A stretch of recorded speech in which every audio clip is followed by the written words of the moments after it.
హే ప్రభు హరిరామ జగన్ హే క్యా హువా అని ఈ మాట మనం ఎందుకు అనాల్సి వస్తుందంటే, మీకు ఒక పాస్టరు ఒక విషయంలో ఏం కామెంట్ చేశాడు, ఆయన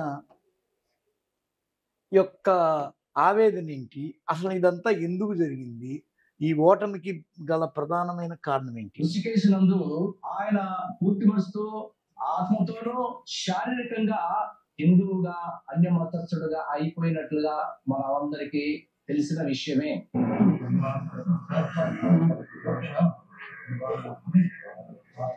ఇది ప్రతి టీవీలో కూడా రావడం జరిగింది, పేపర్లో ప్రచురించడం జరిగింది, మరి మనం కూడా చదివాము. కొంతమంది దాన్ని ఎక్కువగా పట్టించుకోలేదు, కానీ దేవుడు మాత్రం స్పష్టంగా అంటున్నారు, నేను తప్ప వేరే ఒక దేవుడు నీకు ఉండకూడదు. ఇది దేవుడి ఆజ్ఞ. మరి ఆ దేవుడు తప్ప వేరే దేవుడు రమేష్ గారు, ఇప్పుడు ఏమవుతుందంటే సార్ రమేష్ గారు, చెప్పండి. ఇప్పుడు నేను తప్ప వేరొక దేవుడు నీకు ఉండకూడదు అని బైబిల్లో చాలా స్పష్టంగా రాసి ఉన్న పరిస్థితుల్లో జగన్మోహన్ రెడ్డి చాలా భారీ ఎత్తున హిందూ సంప్రదాయ కార్యక్రమాల్లో పాల్గొని ఆ యొక్క మతం మీద విపరీతమైన నమ్మకాన్ని కనబరిచాడు. మొన్న సంక్రాంతి అప్పుడు కూడా ఈ విధంగా తీర్థ ప్రసాదాలు తీసుకొని పెద్ద హంగామా చేయడం ఇవన్నీ జరిగినాయి. అసలు యేసు ప్రభువుని నమ్మేవాడెవడు ఇతర యొక్క ఆ దేవుళ్ళని మతాలని నమ్మకూడదు అనేది ఒక కామెంట్ బయటకు వచ్చింది. ఒక పాస్టర్ అన్నాడు. ఓకే. మీరు విన్నారో లేదో కామెంట్ మళ్ళీ వినిపించమా? ఏ పాస్టర్ అండి ఆయన? ఆయన మొత్తానికైతే సోషల్ మీడియాలో ఆయన వైరల్ అవుతున్నాడు. ఓకే. అయితే ఇప్పుడు నిజంగానే క్రిస్టియానిటీలో అలాంటిది ఉంటదా? అంత సీరియస్‌గా దేవుడు శపిస్తాడా? ఒకరైతే మీకు ప్రతి నెల జీతాలు ఇచ్చింది మా హిందూ దేవాలయాల నుంచి డబ్బులు పంపేవాళ్ళు అట్లా ఇట్లా ఇంకా చాలా రకాలుగా కామెంట్లు భయంకరంగా ఉన్నాయి ఇక్కడ. ఓకే. ఏమంటారు? మీరేమంటారు? జగన్ ఓడిపోయాడు అనేది అలా అలా యొక్క కామెంట్. అంటే ఏందంటే ఈ విధంగా ఆయన ఒక్క దేవుణ్ణి కొలవకుండా ఆ మతం నుంచి బయటకొచ్చి పరాయి మతాల వాళ్ళని కూడా, ఆయన బేసిక్‌గా క్రిస్టియను, వాళ్ళ అమ్మ కూడా బైబిల్ పట్టుకొని తిరుగుతుందనే పేరుంది. బైబిల్ మీద చాలా పెద్ద గొడవ ఉంది. ఓకే. అది ఏంటి? ఆది గారు నేనేమంటానంటే, ఆయన 2000 ఇప్పుడు కాంగ్రెస్ పార్టీ నుంచి బయటకు వచ్చినప్పుడు మరి వైఎస్ కూడా తిరుమల వెళ్ళాడు కదా, ఆయన కూడా అవును 2004లో అయ్యాడు, మళ్ళీ 2009లో కూడా ముఖ్యమంత్రి అయ్యాడు. ఆయన తిరుమల వెళ్ళాడు, ఎన్నోసార్లు దర్శించుకున్నాడు కదా. అవునవును. వైఎస్ జగన్ కూడా పార్టీ పెట్టిన తర్వాత ప్రతిపక్షంలో ఒకసారి ఉన్నారు, తర్వాత ముఖ్యమంత్రి అయ్యాడు. ప్రతిపక్షంలో ఉన్నప్పుడు కూడా ఆయన దర్శించుకున్నాడు కదా, ముఖ్యమంత్రి కాకముందు కూడా తిరుమల వెళ్ళాడు కదా. అవును. మరి అప్పుడు దేవుడు చెప్పించలేదా? అదే ఇప్పుడు పాయింట్ ఏంటంటే, సరే మీరు లాజిక్ లాగారు, నాకు కూడా చాలా చక్కగా అర్థమైంది. అయితే ఇప్పుడు నిజంగానే బైబిల్లో అలా ఉంటదా? అసలు ఈ క్రైస్తవులు కానీ బైబిల్ సరిగ్గా తెలియదండి. 99% మంది క్రైస్తవులు అనుకుంటున్న వాళ్ళకి బైబిల్ తెలియదు. ఓకే. అసలే బైబిల్లో దేవుడు ఎవరు? అసలే అడగండి ఆ పాస్టర్ని ఎవరినో. వాళ్ళు ఎవరిని, క్రైస్తవులు అనేవాళ్ళు ఎవరిని పూజించాలి? యేసుక్రీస్తు బైబిల్ మొత్తం ఎక్కడన్నా నేను దేవుణ్ణి అని చెప్పాడా, నన్ను పూజించడని చెప్పాడా బైబిల్ మొత్తం? మరి అందరూ కలిసి క్రీస్తునే పూజిస్తారు కదండి. అదే పాస్టర్లు అనే వాళ్ళకి బైబిలే తెలియదు. ఓకే. అసలు ఈ షర్మిల భర్త బ్రదర్ అనిల్ కి బైబిల్ తెలుసా? బైబిల్ తెలియదు అతనికి. ఓకే. బైబిల్ తెలియదు. బైబిల్ మొత్తం ఎక్కడ కూడా ఒక రెఫరెన్స్ చూపించమనండి. యేసుక్రీస్తు నేనే దేవుణ్ణి, నన్ను ఆరాధించండి, నన్ను పూజించండి అని బైబిల్ మొత్తం ఎక్కడన్నా యేసుక్రీస్తు ఎక్కడన్నా చెప్పాడా? ఓకే. ఎక్కడా చెప్పలేదు బైబిల్ మొత్తంలో. మరి ఈ రకంగా ఈ పాస్టర్లంతా బయటకు వచ్చి అదే అండి వీళ్ళకి నేనేమంటానంటే, ఒక టైంలో ఏమన్నా బతకలేక పడిపోతలేదేవారు ఒక టైంలో. నేను ఫాలో అయ్యేది కూడా యేసుక్రీస్తునే. ఓకే, అందుకే నేను మిమ్మల్ని అడిగాను. నేను ఫాలో అయ్యేది యేసుక్రీస్తునే, కానీ ఈ పాస్టర్లు అన్న వాళ్ళకి బైబిల్ తెలియదు. బైబిల్ మొత్తం ఎక్కడ కూడా యేసుక్రీస్తు నేను దేవుణ్ణి, నన్ను ఆరాధించండి, నన్ను పూజించండి అని ఎక్కడా చెప్పలేదు. ఏం చెప్పాడంటే ఆయన, నేను దేవుడి దగ్గరికి చేరడానికి నేను మార్గాన్ని. అవునండి, మార్గదర్శి. నేను మార్గాన్ని, నా ద్వారా తప్ప ఎవడో కూడా దేవుడి దగ్గర. ఇక్కడ ఏం రాస్తున్నాడంటే, దేవుడు ఈ ఆజ్ఞలు వివరించేను నిర్గమకాండ 20లో ఉంది. నీ దేవుడునైన యెహోవా నేనే దాసుల గృహమైన ఐగుప్తు గుప్త దేశంలో నుండి నిన్ను వెలుగులోకి రప్పించితిని. అదైతే నిజమేనండి. నేను కానీ తప్ప అదే వేరొక దేవుడు నీకు ఉండకూడదు. బైబిల్ సారాంశం మొత్తం కూడా నన్ను తప్ప వేరొక దేవుడు నీకు ఉండకూడదు అంటారు. ఆయన ఎవరంటే యెహోవా. పైన ఆకాశం ఎందే గాని, కింద భూమి ఎందే గాని, నీళ్ళ యందు గాని దేని రూపమైనను విగ్రహమునైనను నీవు చేసుకోకూడదు. వాటికి సాగిలపడకూడదు, వాటిని పూజింపకూడదు. ఏలయనగా నీ దేవుడైన యెహోవానగు నేను రోషము గల దేవుడు. నన్ను ద్వేషించి వారి విషయంలో 3-4 తరముల వరకు తండ్రుల దోషమును కుమారుల మీదకి రప్పించుచు, నన్ను ప్రేమించి నా ఆజ్ఞలు గైకొని వారి 1000 తరముల వరకు కరుణించువాడినై ఉన్నాను. నీ దేవుడినైన యెహోవా నామమున వ్యర్థముగా ఉచ్చరింపకూడదు. యెహోవా తన నామమును వ్యర్థంగా ఉచ్చరింపు అని నిర్దోషిగా ఎంచడు. ఇట్లా కరెక్ట్ సార్. అంటే బైబిల్ యొక్క సారాంశం అయితే అదేనండి. దేవుడు ఉన్నాడు, దేవుడు ఉన్నాడు, ఆయనే సృష్టిని చేశాడు, ఆయనే మనుషులు చేశాడు. సకల విశ్వం అయితే ఏదైతే ఉందో మనకు కనిపించేది కానీ కనిపించేది కానీ అన్ని కూడా ఆయనే చేశాడు. ఓకే, ఆయనే చేశాడు, ఆయనే దేవుడు అని బైబిల్ చెప్తాడు. ఆయన పేరు యెహోవా అని చెప్తుంది బైబిల్. ఆయన పేరు యెహోవా అని చెప్తున్నా. ఆయన ఏం చెప్పాడంటే ఇది కరెక్ట్. అది నేను తప్ప నీకు వేరొక దేవుడు ఉండకూడదు, వేరే వాళ్ళకి పూజించకూడదు, విగ్రహాన్ని చేసుకోకూడదు, విగ్రహాలు తినొద్దు అని చెప్తుంది బైబిల్. అయితే నిర్గమకాండంలో కానీ అంటే ఇప్పుడు మీకు ఆల్రెడీ చాలా మంది తెలిసిన విషయం ఏంటంటే బైబిల్లో 2 వెర్షన్లు 2 ఉంటాయి. ఓల్డ్ టెస్ట్మెంట్ ఉంటది, న్యూ టెస్ట్మెంట్. నిబంధన అంటేనే దాంట్లో అర్థం ఉంటదండి. చాలా మంది పెట్టింది నిబంధన, పాత నిబంధన. పాత నిబంధన అన్నప్పుడు ఇప్పుడు అది ఒక జనాంగంతో ఒక నిబంధన చేసుకున్నాడు దేవుడు. యెహోవా అన్న దేవుడు, బైబిల్లో ఉన్న దేవుడు ఒక జనాంగంతో నిబంధన చేసుకున్నాడు. ఆ నిబంధన ఎవరికి వర్తిస్తుంది అంటే ఎవరితో అయితే నిబంధన చేసుకున్నాడు వాళ్ళకే వర్తిస్తుంది అది. అంతేగాని ఇప్పుడున్న క్రైస్తవులకి అన్ని రాదు. మనకు యూదులకి చాలా నిబంధనలు చెప్పాడు. అప్పుడు వ్యభిచారం చేస్తే కొట్టి చంపేమన్నాడు. మరి ఇప్పుడు ఈ రోజు కొట్టి చంపేసి ఊరుకుంటారు క్రైస్తవుల్ని? ఊరుకుంటారా అంటాను నేను. దేవుడిని వ్యర్థంగా ఆరాధిస్తే విగ్రహానికి పూజిస్తే చంపేమన్నాడు అప్పుడు. మరి ఇప్పుడు క్రైస్తవులు చంపేస్తే ఊరుకుంటారా? ఊరుకోరు కదా.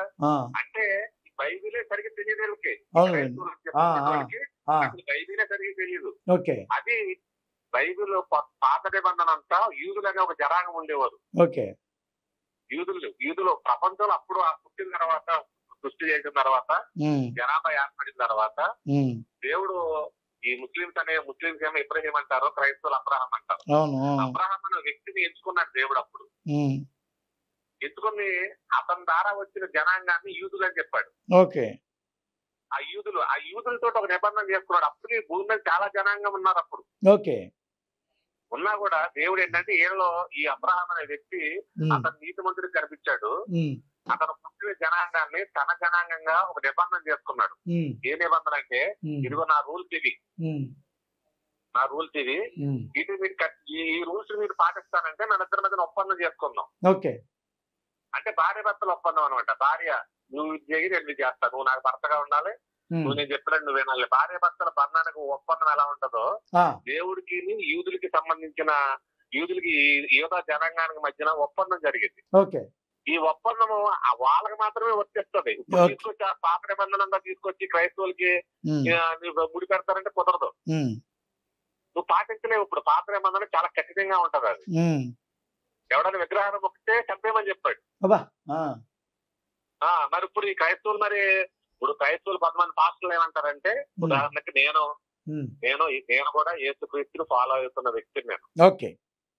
బైబిల్ ఏం చెప్తుంది? విగ్రహార్పితాలు తినొద్దు అంటది. అలాగే ఇతర మతాలు మన అగౌరవపరచడం లేదు. మన రాజ్యాంగం ఒకటి ఉంది మనకి. మన రాజ్యాంగాన్ని, మన భారత చట్టాన్ని మనం గౌరవించాలి. మనము మన మతాన్ని మనం పాటించుకోవాలి కానీ ఇతర మతాలను మనం అగౌరవపరచకూడదు, కించపరచకూడదు. నేనేమంటాను, నేను దగ్గర ఎవరన్నా తిరుమల ప్రసాదం అని వచ్చారనుకో, నాకు వచ్చారని నేను చెప్తాను. దాన్ని కొంతమంది ఇతర మతాల వాళ్ళు అన్ని తినొచ్చు అని అంటారు, కానీ మనం దాన్ని ఇంకెక్కువ వెళ్ళకూడదు. కానీ కొంతమంది పాస్టర్లు, ఇప్పుడు పెద్ద పాస్టర్లు అనుకున్న వాళ్ళు ఎందుకు తినకూడదు? ఇప్పుడు క్రిస్టియానిటీ అనేది అన్ని కులాల్లో ఉంది. బ్రాహ్మణ్ ఉన్నారు, రెడ్డి, కమ్మ, కాపు కులంలో లేరు. ఈ కులంలో క్రైస్తవులు లేరు అనే వాళ్ళు లేరు. అన్ని కులాల్లో ఉన్నారు. ఇప్పుడు ఏమైపోయిందంటే ఈ బైబిల్ చెప్పేది వీళ్ళు పాటించరు. వచ్చినప్పుడు నా కులం ఇప్పుడు విజయప్రసాద్ రెడ్డి అని ఒక ఆయన పాస్టర్ ఆయన ఏమంటాడంటే నా బంధువులందరూ రెడ్డిలు, వాళ్ళందరూ హిందువులు, వాళ్ళు తీసుకొని చెప్తారు వాళ్ళ మనోభావాలు నేను ఎందుకు కాదనేది. అంతేగా కంటికి కనిపించే ఎదురుగా ఉన్నాడు కూడా దేవుడే కదా, మనిషి కూడా, సాటి మనిషి కూడా చెప్తుంది. కానీ బైబిల్ ఏం చెప్తుంది, విగ్రహార్పితాలు ఎట్టి బస్సులో తినొద్దంటుంది అంతే. ఆ నైవేద్యం తినకూడదు, తినొద్దంటుంది బైబిల్. ప్రసాదం బైబిల్ తినకూడదు అంతే. తిరుపతి లడ్డు తినకూడదు, శ్రీశైలం పులిహోర తినకూడదు, యాదగిరి లడ్డు తినకూడదు. బైబిల్ చెప్పేది అదే, విగ్రహార్పితాలు తినొద్దని చెప్తున్నాయి. మరి అలా అంటే అది విగ్రహార్పితాలు ఆహారం కాదంటుంది.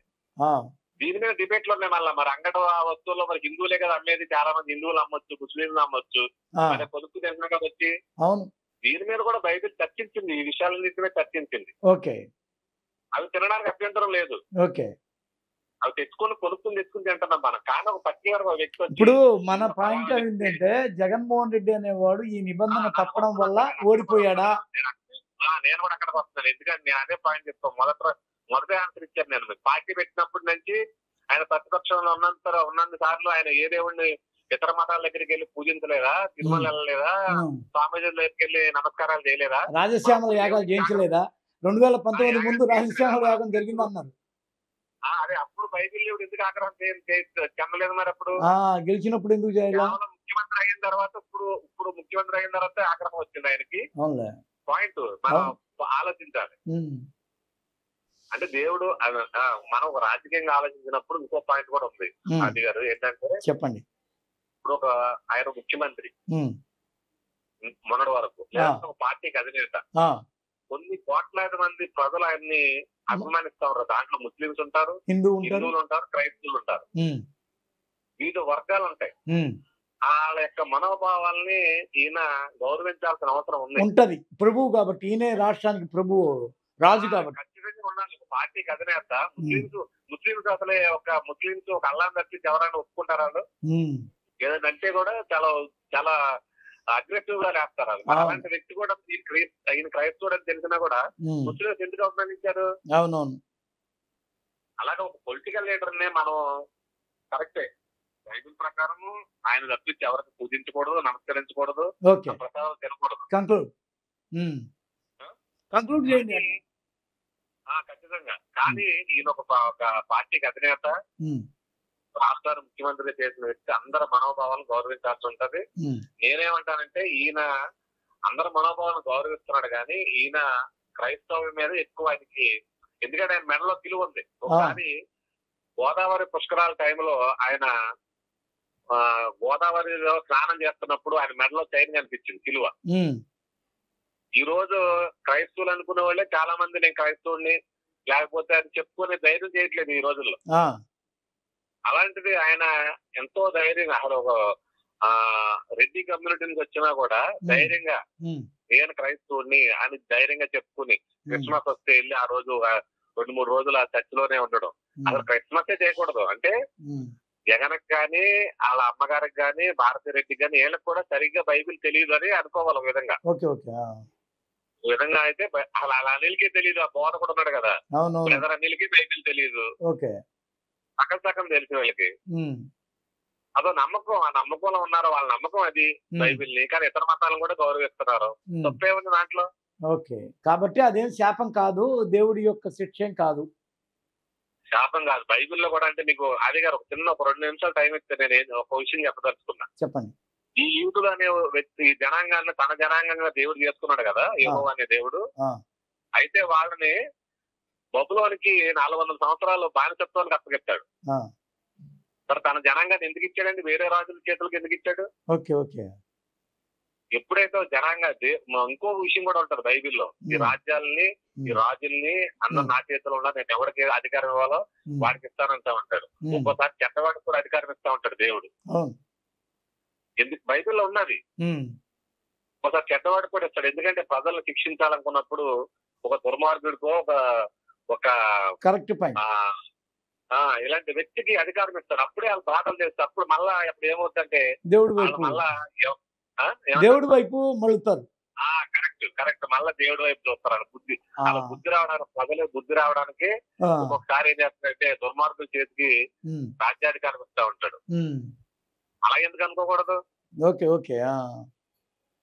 అది sir. Okay sir. Thank you for your kind and valuable opinion. Thank you very much. Okay sir. Thanks. Okay. చూసారు కదా! ఒక క్రైస్తవ మతస్థుడు తాను ఏమన్నాడు అంటే, బాబు మీరు చెప్పింది కరెక్టే. కానీ ఆయన పాత్ర కేవలం క్రైస్తవ పాత్ర కాదు. ఆయన ఎవరు అంటే, ఆయన ఎవరు? రాజు, ప్రభువు కూడా. ఒక రాష్ట్రానికి. ప్రభువు అందరి యొక్క మనోభావాల్ని అవగతం చేసుకోవాల్సిన పరిస్థితిలో ఉంటాడు. కాబట్టి అందరి మతాచారాన్ని ఆచరించడము పెద్ద తప్పేం కాదు. కిరణ్ గారు, అయితే జగన్మోహన్ రెడ్డి క్రైస్తవ సంప్రదాయం ప్రకారం మాత్రమే కాకుండా హిందూ సంప్రదాయం ప్రకారం కూడా ఎన్నో పూజలు అవి ఇవి యజ్ఞయాగాదాలు చేయించడం వల్లే ఓడిపోయాడని ఒక పాస్టర్ అంటున్నాడు. మీరేమంటారు? ఒక పూజారిగా, హిందూ ధర్మాచారిగా మీరేమంటారు? కేసీఆర్ కూడా చేసిండు అట్లనే. అటంటే కేసీఆర్ కూడా ఏం చేశాడు? కేసీఆర్ కూడా గుడి కట్టించిండు. ఏమైంది? ఆయన కూడా ఊరు కట్టిండు. మోడీ కూడా అట్ట కాదు. క్రిస్టియన్ మతాచారం ప్రకారం ఒక దేవుడిని కొలవాలి, పరాయి దేవుడిని కొలవకూడదు, ఆ ప్రసాదం కూడా తినకూడదు. ఈయన చాలా చేశాడు ఇట్లాంటివి. అదే ఆయన కొంప ముంచింది. అట్లేం కాదు. అంతకుముందు కూడా ఆయన అదే చేసిండు. ఎవరు? జగన్ ఎన్నికలకు ముందు కూడా అవును. అంతకుముందు తాను ప్రతిపక్షంలో ఉండగా పార్టీ పెట్టిన తొన్నాళ్లలో కూడా ఉండగా చేశారు.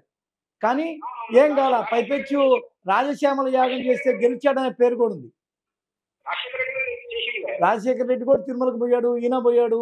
ఈయన ఎన్నో పుణ్యక్షేత్రాలు చేశాడు. రాజశేఖర రెడ్డికి ఈయన పిండ ప్రదానం చేశాడు హరిద్వార్లో. అది కాదు. ఈయన చేసిండు. నేదురుమల్లి జనార్దన్ రెడ్డి చేసిండు. కాసు బ్రహ్మానంద రెడ్డి చేసిండు. వాళ్ళ ముగ్గురు క్రిస్టియన్సే కదా. క్రిస్టియన్సే. ఓకే. ఓకే. నేదురుమల్లి జనార్దన్ రెడ్డి ఉన్నాడు. కాసు బ్రహ్మానంద రెడ్డి ఉన్నాడు. వాళ్ళిద్దరు అఫీషియల్ గా క్రిస్టియన్సే వాళ్ళు. ఓకే. కాబట్టి ఇదేం పెద్ద పరిగణలో తీసుకొని ఆ పాస్టర్ చెప్పిన వాదనలో పసలేదు. సాకులకు ఈ ఓడిపోయినానికి ఏదో ఒక సాకు చూస్తారు. ఏంటంటే అదే కనిపిస్తుంది చూస్తుంటే. ఎక్కడ చూసినా కొత్త కొత్త వాదాలు, కొత్త కొత్త కామెంట్లు. దానిలో ఇది ఒకటి బయటపడింది. అంటే బాబా చర్చిలో పోయిన ఓడిపోయింది అంతకుముందు. అవును. చర్చిలో పోయిన ఓడిపోయినా లేకపోతే దర్గాలో పోయినా ఓడిపోయినా. అవునులే.